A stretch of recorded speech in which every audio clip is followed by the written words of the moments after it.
이제 그 철로역정에서 허영의 시장이라는 곳을 만나게 됩니다. 크리스찬과 그의 사랑하는 친구 신실, 믿음이라는 친구가 허영의 시장으로 들어가게 되지요. 그런데 친구 신실이, 믿음이 거기서 이제 순교의 제물이 됩니다. 그때 그 자리에서 그 감동을 입었던 그 허영의 시장에 살고 있었던 비신자 중에 한 사람이 그것을 보고 예수를 믿고 나도 순례자가 되어야 되겠다 해서 이제 크리스천을 따라오게 됩니다. 크리스천 순례자가 소망이라는 사람과 함께 순례의 길을 이제 함께 떠나게 되죠. 그런데 그 길이 가다 보니까 고단하고 가파른 길입니다. 그런데 가다 보니까 아주 이쁘게 생긴 오솔길이 있었습니다.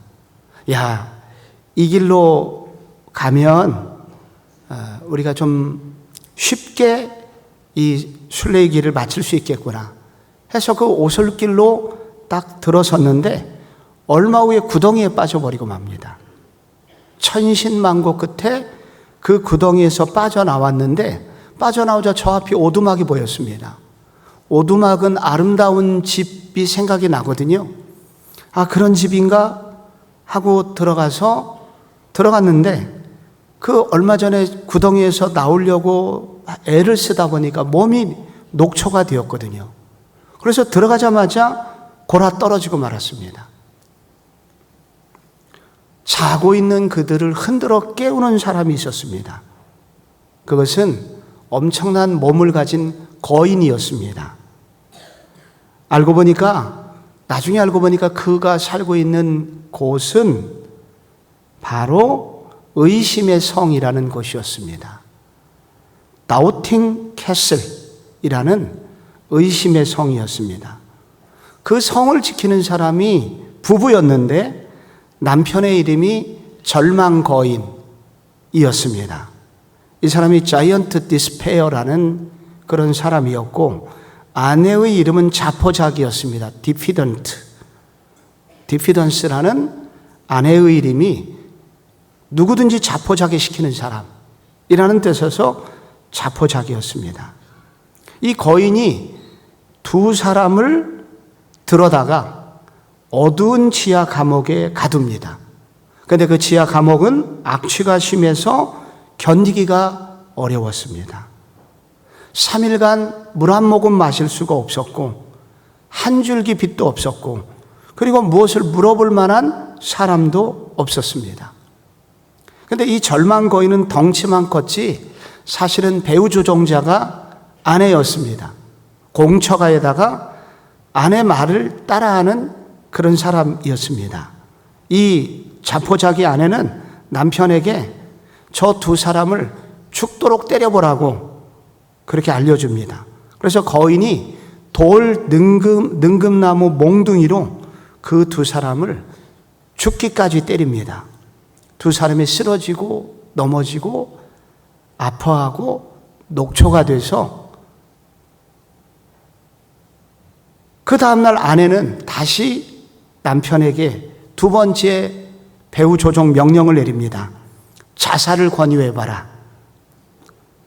너희들이 이 고통을 참아내든지 아니면 칼이나 밧줄로 스스로 목숨을 끊어라. 너희들이 이러한 고통을 당하느니 차라리 죽는 게 낫지 않냐? 죽으라고 얘기합니다. 그래서 크리스찬이 그 말을 듣고 머리를 끄덕입니다. 이렇게 고통을 당하느니 차라리 죽는 게 낫겠소. 그래서 우리 죽읍시다 그냥. 그랬더니 그때 옆에 있는 소망이라는 친구가 얘기를 해줍니다.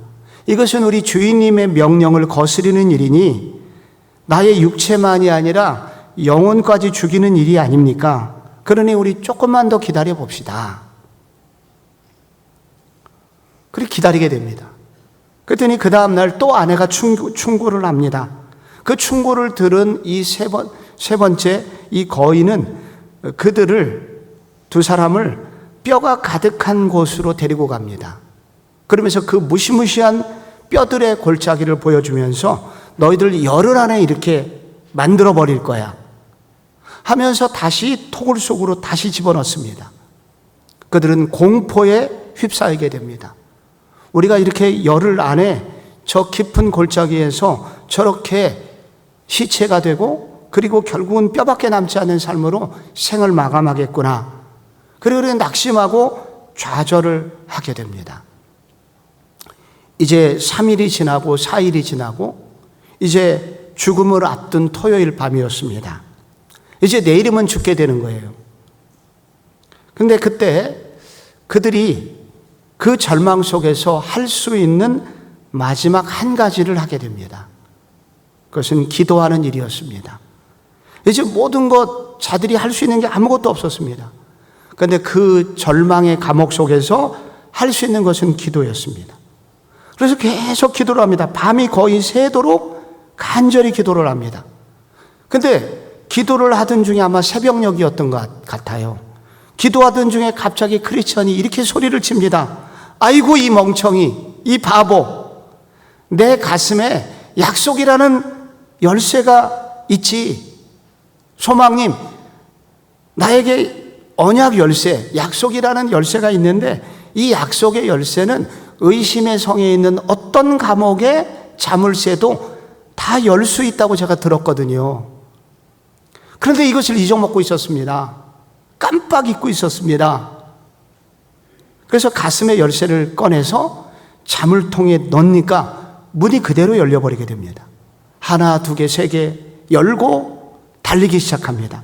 그 문 여는 소리에 거인이 깨서 그들을 잡으려고 했는데 이 거인이 중요한 때 발작 증세가 있거든요. 그들은 그 거인은 발작 증세를 일으켜서 눈을 뜨고도 그 두 사람이 도망해 나가는 것을 쫓아올 수 없었습니다. 그래서 이 두 사람은 다시 천국을 향하여 순례의 길을 계속해서 걸어갈 수 있게 됩니다.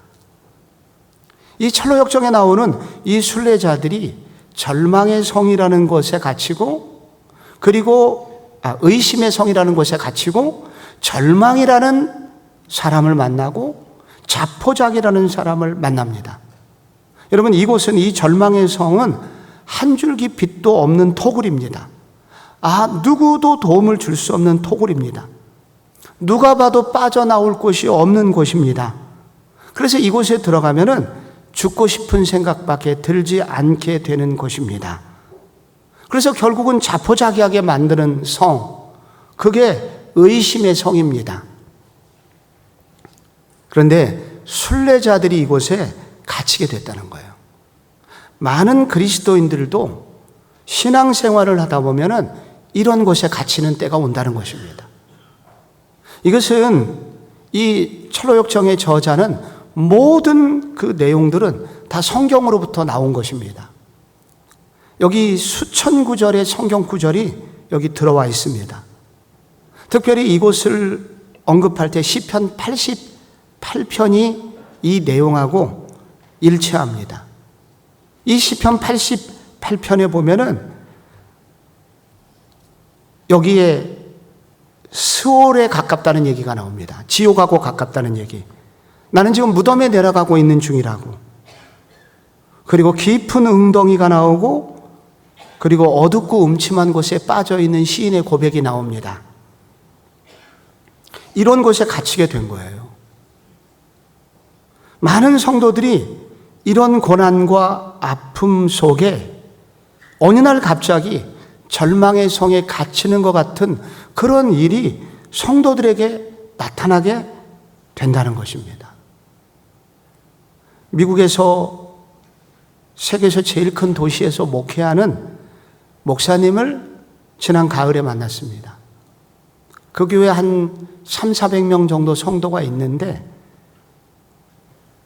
80%가 불안장애 때문에 병원 진료 예약을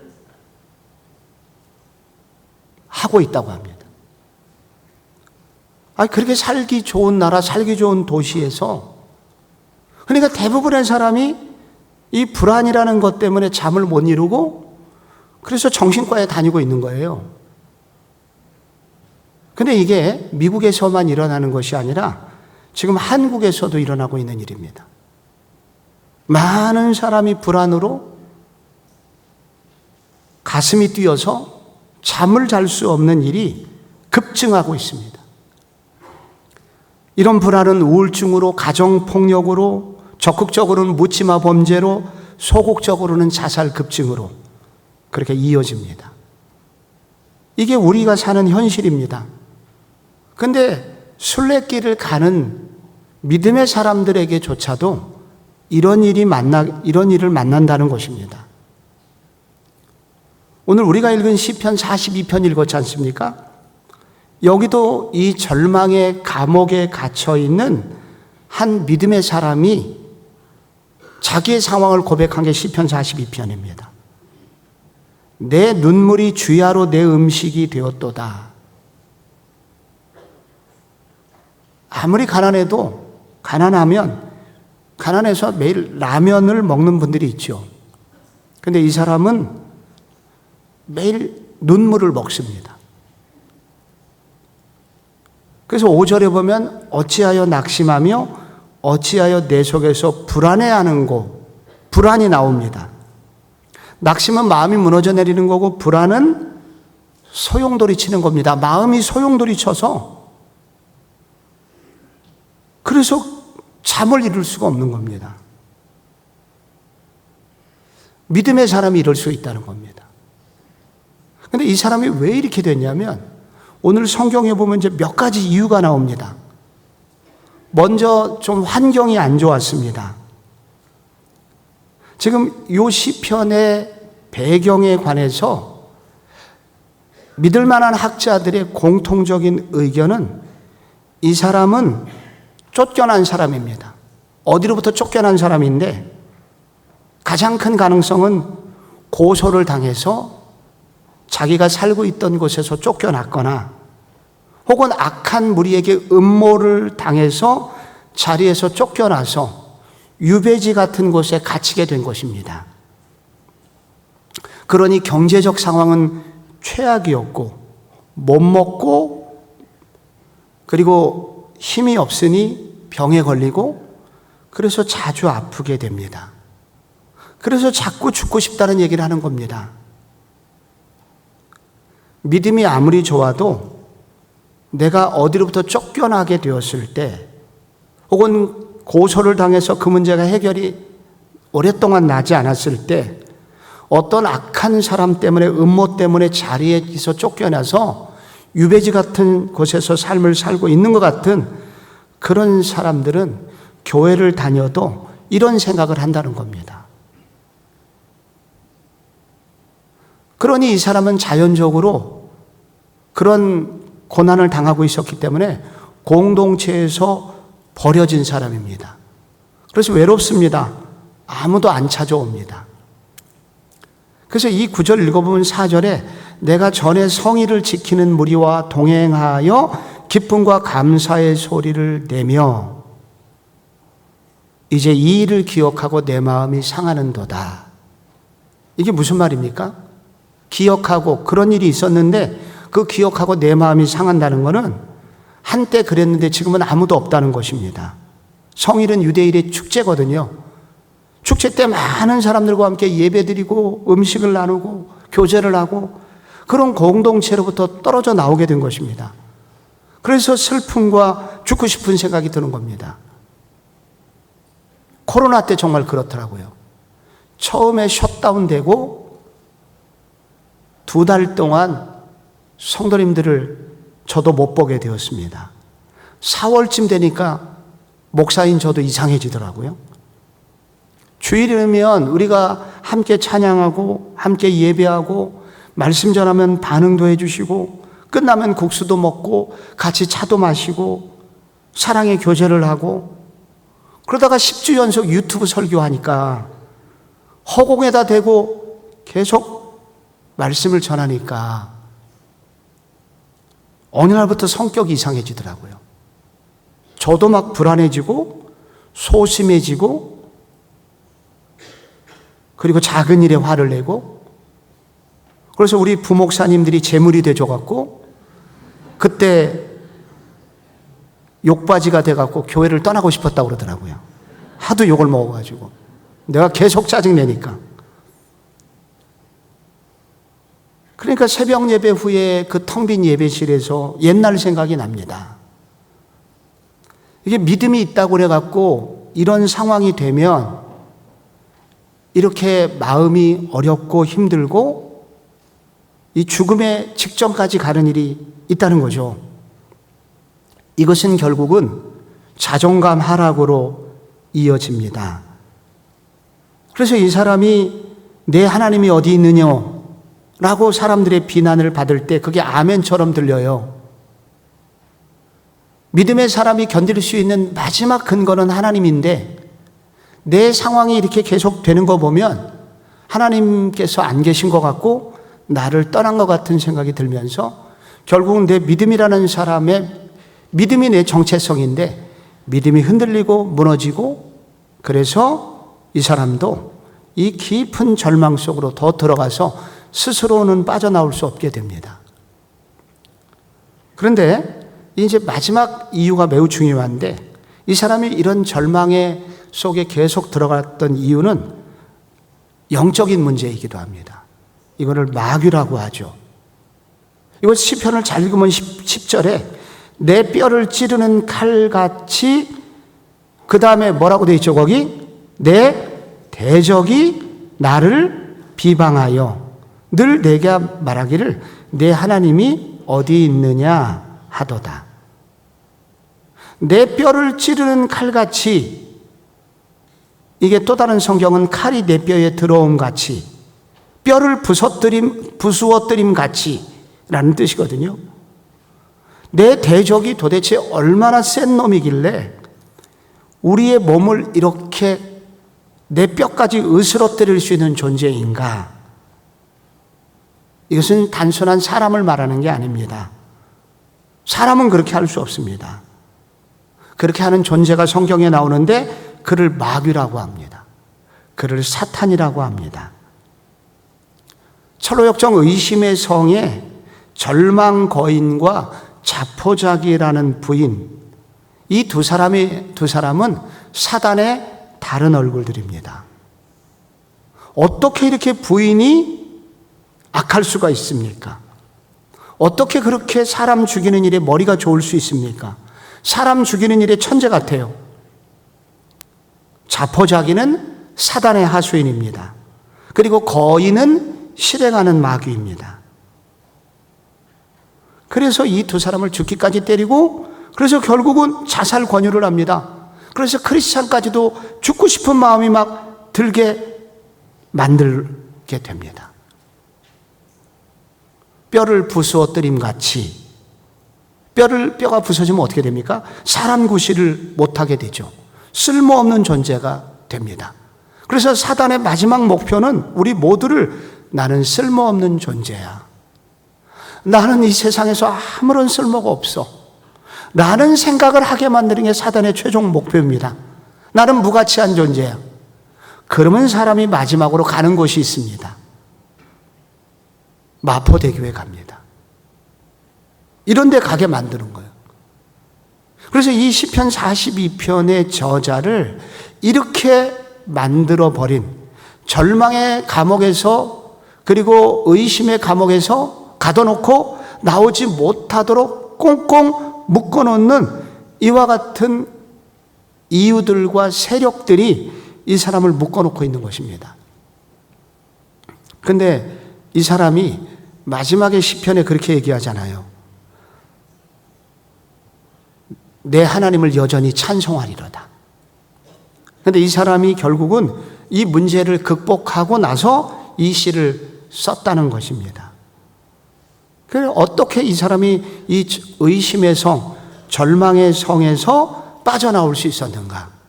그 이유를 이제 이 시가 설명을 하고 있는 것입니다. 어떻게 빠져나왔습니까?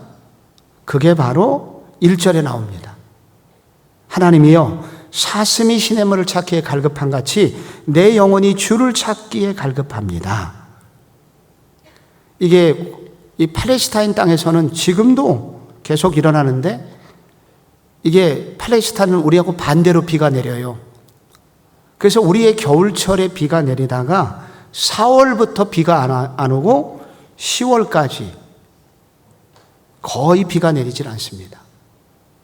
그럼 해는 뜨거운데 비가 내리질 않습니다. 석회암 지대에서 이스라엘은 비가 내리면은 땅바닥의 물들을 다 빨아먹어서 물을 저장해 놓을 수 있는 게 없습니다. 그래서 4월부터 10월까지 가뭄이 계속되고, 그래서 사슴들이 말라버린 땅을 파다가, 물을 마시려고 파다가 그렇게 쓰러져 죽는 일이 많이 있습니다. 그래서 이곳저곳에 사슴의 시체들이 있는 거예요. 다른 동물에 비해서 이 사슴은 피가 뜨겁습니다. 그래서 다른 동물들보다 더 목이 마르고, 목이 마르면 이제 발바닥으로 땅을 파서 물을 구하다가, 그리고 그 자기가 판 그곳에 머리를 쳐박고 죽게 됩니다. 그래서 사슴은 물을 찾기에 헐떡여요. 근데 여기 시인이 그렇게 했다는 거예요. 사슴이 그렇게 물을 찾으려고 갈급한 것처럼 이 시인의 온 마음이 하나님을 갈망했다는 겁니다. 그 하나님을 갈망하는 그 첫 번째 그의 시도 가운데 해답을 얻기 시작했다는 겁니다. 제 큰딸이 한 2살 혹은 3살쯤 됐을 때 저는 작은 교회에 전도사를 하고 있었습니다. 음악을 전공한 저희 집사람이 피아노도 치고 그리고 지휘도 하고 그렇게 했습니다. 근데 바로 그때 피아노를 치든지 지휘를 하든지 바로 그때 연습할 때는 옆에 있어도 되는데, 그 예배 시간에 그렇게 될 때 저희 큰딸이 너무 엄마를 좋아해가지고 엄마한테 안 떨어지려고 합니다. 다른 사람이 안 오면 울고불고 난리가 나요. 그래서 제 얘기는 조금 듣기는 하지만 어렵습니다. 안 떨어지려고 그래요. 그래서 제가 그 딸을 데리고 밖으로 나옵니다. 그리고 목마를 태워가지고 막 신나게 해주면 잠시 잠잠하다가 다시 엄마를 찾습니다. 울기 시작합니다. 그래서 제가 잘생긴 주일학교 교회 오빠도 소개시켜주고 아이스크림도 사주고, 그러다가 잠깐 만족을 하는 것 같다가 다시 울기 시작합니다. 감당할 길이 없어요.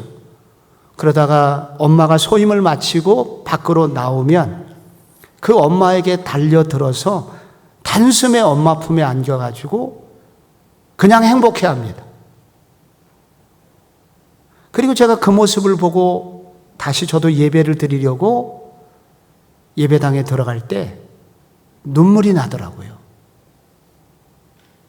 내 딸은 엄마를 만나는 순간 모든 불안이 사라졌는데 나는 어떤 예배자인가?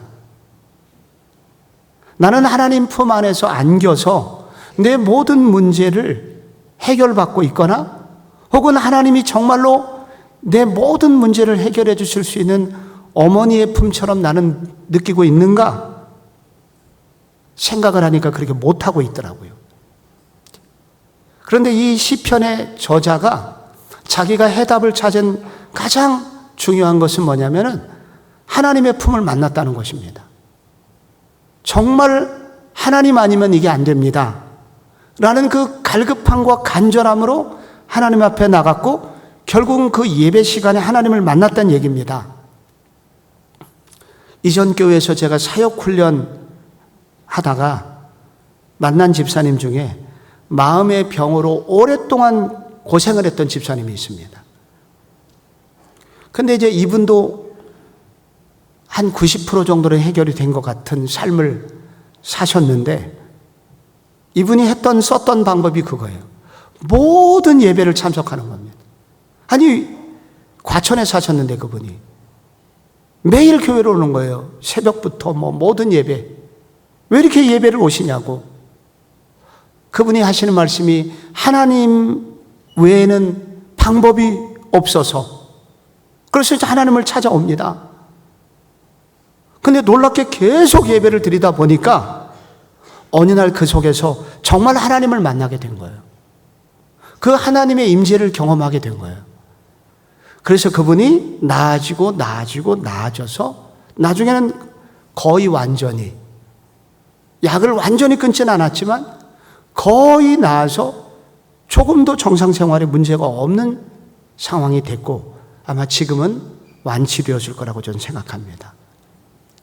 그래서 이 사슴이 시냇물을 찾는 것처럼 이 사람이 하나님을 갈망하고 하나님을 예배하는 일에 들어가게 된 것입니다. 그것이 이 시인이 문제를 해결받게 되고 절망의 성에서 나오게 된 계기가 됩니다. 이 사람이 그렇게 하나님을 만나고 은혜를 받으면서 이 시인이 시도했던 행동이 있습니다. 그것이 자기 자아를 깨우는 건강한 대화였습니다. 여기 5절에 보면은 내 영혼아 내가 어찌하여 낙심하며 어찌하여 내 속에서 불안해하는가? 너는 하나님께 소망을 두라. 여기에 지금 내 영혼아가 나오고 내가 어찌하여 낙심하느냐 하는 너가 나옵니다. 내가 나오고 네가 나옵니다. 근데 이 둘은 같은 사람이죠. 내 영혼이 있는데 내 영혼아 이렇게 말하면서 내 속에 있는 또 다른 나에게 이렇게 말을 걸고 있는 장면입니다. 말하는 내가 있고 내 속에 속 자아가 있다는 겁니다. 이 속에 있는 내 또 다른 자아에게 말을 하고 있는 겁니다. 말을 걸고 있는 거예요. 내 영혼아, 네가 왜 낙심하느냐? 라고 이렇게 말을 걸고 있습니다. 영국에서 왕립 의사였다가 목사님이 되신 로이드 존소라고 하는 우리 시대에 정말로 탁월한 설교자가 있습니다. 이분이 의사 출신이다 보니까 이런 부분을 해석하는데 매우 탁월합니다. 이 로이드 존소는 이 본문을 이렇게 해석을 했어요. 자아가 우리에게 말을 걸게 하지 말고 우리가 자아에게 말을 걸어야 합니다. 우리 속에 이제 자아가 있고 또 다른 겉으로 드러난 내가 있는 거예요. 내가 지금 의식하고 있는지 겉으로 드러난 여기 예배에 참석한 우리가 있고 우리 속에는 또 다른 내가 있는 거예요. 자아가 있는 거예요. 여러분이 아침에 눈을 뜨면 자연스럽게 떠오르는 생각이 있습니다. 오늘 아침에 여러분이 떠오르실 때 제일 먼저 무슨 생각이 떠올랐습니까?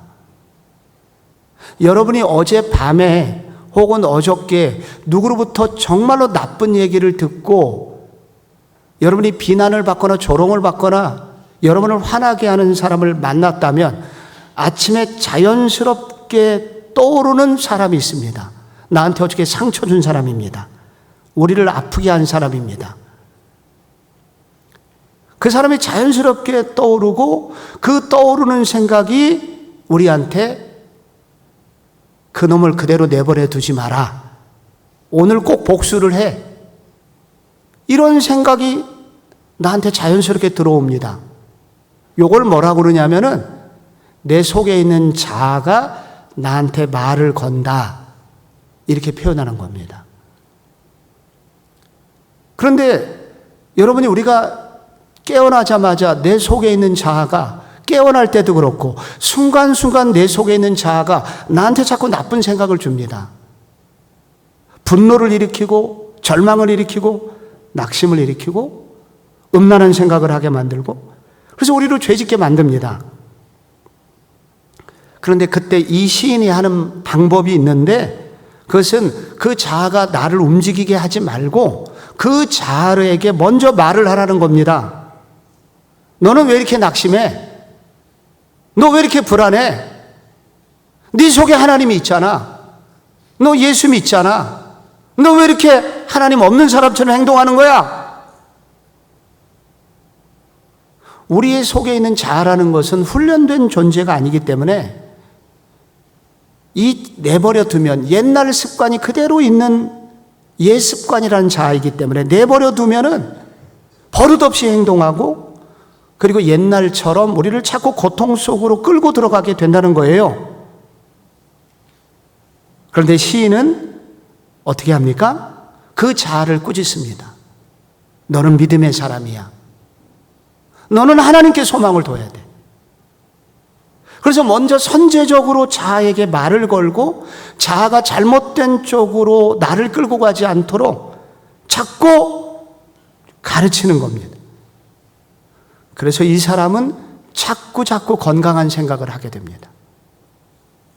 오늘 여러분 속에 나쁜 생각, 이상한 생각, 불안한 생각, 음란한 생각, 그리고 누구에게 복수하고 싶은 생각, 그런 생각이 여러분 자아인데 여러분 그 자아가 여러분을 움직이려고 막 할 때, 그런 제안을 할 때 믿음의 사람이 취해야 될 태도는 너 왜 그래? 그럼 믿음의 사람이 하는 일이 아니잖아. 그러면서 자아에게 먼저 선제적으로 그런 생각이 들 때 혼내고 꾸짖고 그리고 하나님 생각을 하도록 내 속에 있는 자아에게 자아를 가르치라는 겁니다. 여러분, 우리 속은 또 다른 자아가 있고 이 자아가 여러분이 어떤 먹이를 주느냐에 따라서 그 자아는 나를 아름답게 만들기도 하고 나쁘게 만들 수도 있습니다. 그러므로 우리 속에 있는 자아에게 건강한 대화를 시도해라. 이 시인이 내 영혼아 내가 어찌하여 낙심하며 어찌하여 내 속에서 불안해하는가? 너는 하나님께 소망을 두라. 너 하나님께 소망을 둬야지. 그러면서 이 사람이 조금씩 더 건강한 사람이 됩니다. 그런데 결정타가 있어요. 이렇게 하다 보니까 하나님을 갈급하게 찾고 그리고 이 건강한 자아에게 대화를 시도하다 보니까 어떤 일이 생기게 되냐면 반복해서 이 사람이 2번 강조를 합니다. 너는 하나님께 소망을 두라. 그 다음에 그가 나타나 도우심으로 말미암아 내가 여전히 옛날처럼 하나님을 찬송하리로다. 이렇게 하고 11절에도 똑같은 말이 반복이 되는데 이거를 한글 개역성경으로 읽으면 이래요. 나는 내 얼굴을 도우시는 내 하나님을 오히려 찬송하리로다. 얼굴이 나오죠. 옛날 성경에는. 하나님께 소망을 두라 라는 이 새로운 번역인데 참 좋은 번역입니다. 근데 이전 성경에는 하나님의 얼굴이 내 얼굴을 도우시는 내 하나님이 나옵니다. 여러분, 여기서 이 시인이 하나 깨닫게 되는 게 있습니다. 너는 하나님께 소망을 두라. 이게 무슨 뜻이냐면 그동안 잘못된 곳에 소망을 두고 있었다는 거예요. 이 시인이 이것을 깨달은 겁니다. 그동안 잘못된 것에 소망을 둔 거예요. 이거를 헛된 소망이라고 합니다. 성경은 소망이 될 만한 곳이 아닌 곳에 소망을 두는 것, 그렇게 소망하는 것을 일컬어서 우상이라고 말합니다. 이거를 가짜 소망이라고 말하기도 하고 짝퉁 하나님이라고 말하기도 합니다. 그 소망은, 가짜 소망은 그것만 얻으면 정말 내가 행복해질 것처럼 믿게 만듭니다.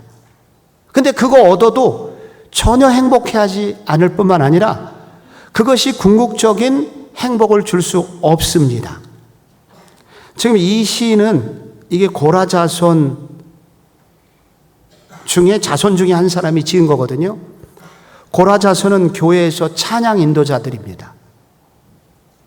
노래하는 사람들이 자주 빠지는 함정이 있습니다.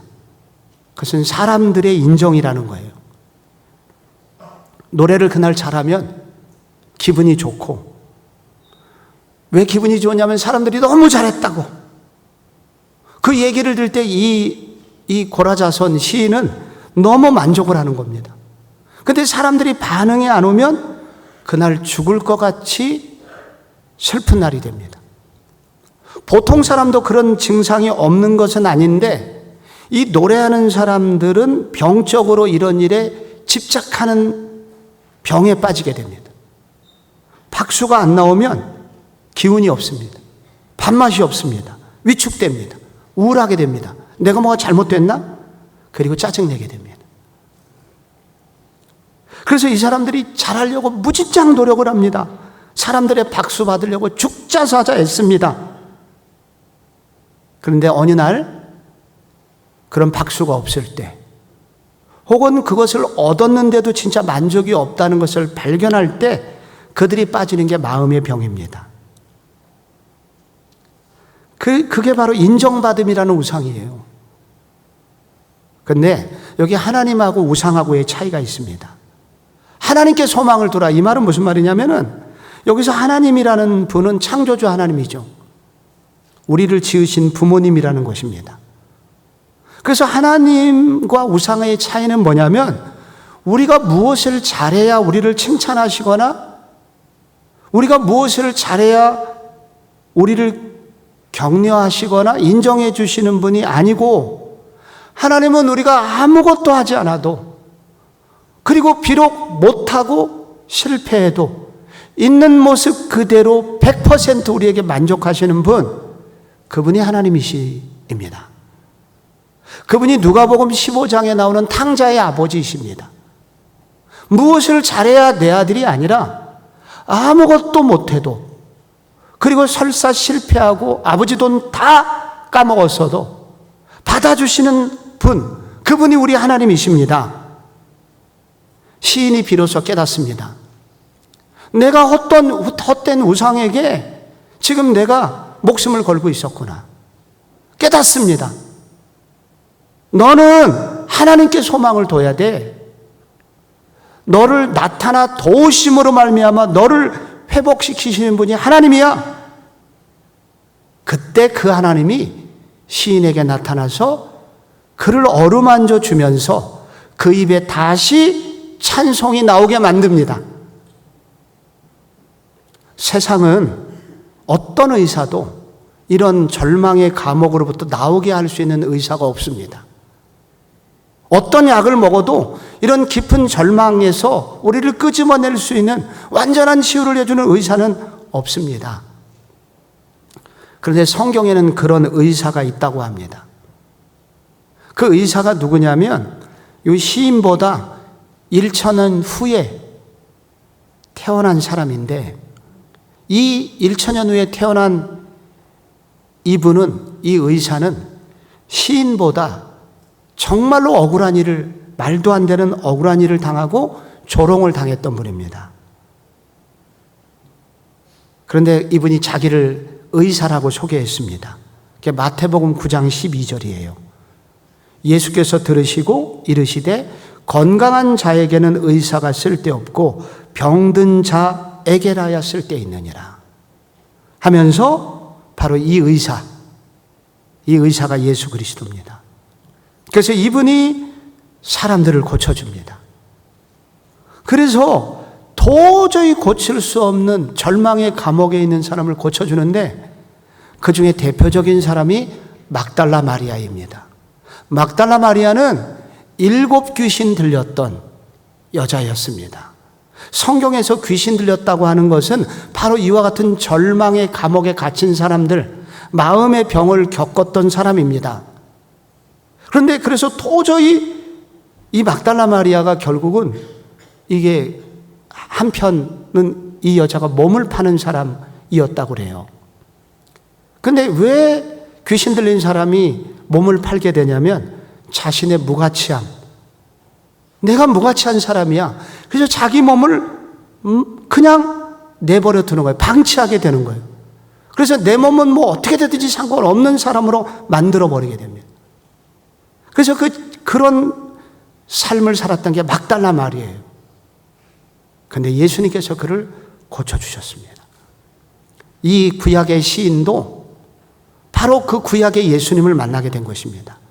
그가 나타나서 도와주심으로 결국 하나님을 찬양하도록 바꿔주셨습니다. 여러분, 여기 이 시인이 언제 하나님의 도우심을 경험했겠습니까? 내 영혼아 어찌하여 낙심하며 내 속에서 불안하여 하는고 너는 하나님께 소망을 두라.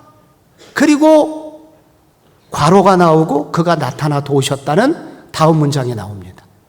도대체 너는 하나님께 소망을 두라 하면서 이 시인이 무엇을 했겠어요? 기도했다는 겁니다. 그가 그 절망의 감옥 속에서 너는 하나님께 소망을 둬. 다른 방법이 없잖아. 그랬더니 그가 나타났고 도우셨고 다시 입에서 찬송이 나오게 했다는 것입니다.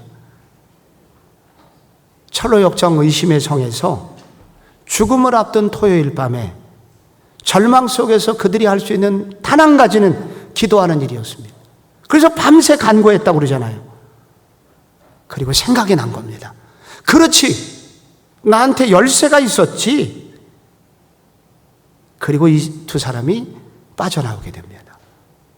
하나님이 우리에게 전신갑주를 주셨습니다. 이미 주셨습니다.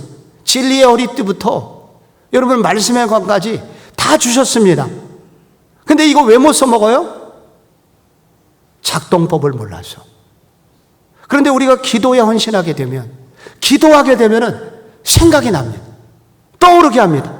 아, 그렇지, 그런 무기가 있었지 하면서 말씀의 검을 탁 꺼내가지고 여니까 다 열리게 됩니다. 지금도 믿음의 사람들이 이런 고난을 많이 당하고 있습니다. 그런데 이게 끝이 아닙니다.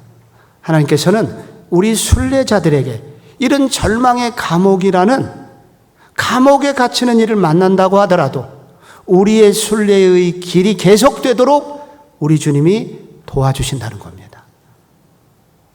우리 모두 그 주님을 만나야 합니다. 여러분, 우리 교회에 자두가 왔었습니다. 자두라는 유명한 가수, 한때 김밥이나 대화가 필요해 이런 노래를 불렀던, 그리고 사모님이 되죠, 이 자두가. 그래서 자두가 와가지고 간증을 했습니다. 노래를 부르고 간증을 했는데 짧은 간증이었지만은 그분이 이제 한때 교회를 다녔다가 교회를 안 다니는 오랜 시간이 있었고, 그러다가 이제 그때 가수로 되게 나름 유명해지게 된 겁니다. 그러다가 사기당하고 거액의 빚더미를 안게 되고, 그래서 술 마시지 않으면 잠 못 자고 중독자가 되고 살짝만 건드리면 눈물이 쏟아지는, 그러다가 어느 날 라디오 프로에서 에스더라는 초대 가수가 있었는데 이 사람하고 대화를 하다가 이분이 갑자기 너 예수 믿니? 이렇게 질문을 갑자기 뜬금없이 하더래, 에스더라는 가수가. 그래서 머뭇머뭇하니까 예전엔 다녔었는데, 그러니까 다시 교회 나가라. 그래서 그를 한 교회를 이렇게 소개시켜줬다고 합니다. 그래서 이분이 서울 외곽에 있는 어느 교회에 이제 예배당에, 아주 작은 예배당, 아마 지하였던 것 같은데 지하의 예배당에 문을 열고 들어가는데 찬송 소리가 들렸습니다.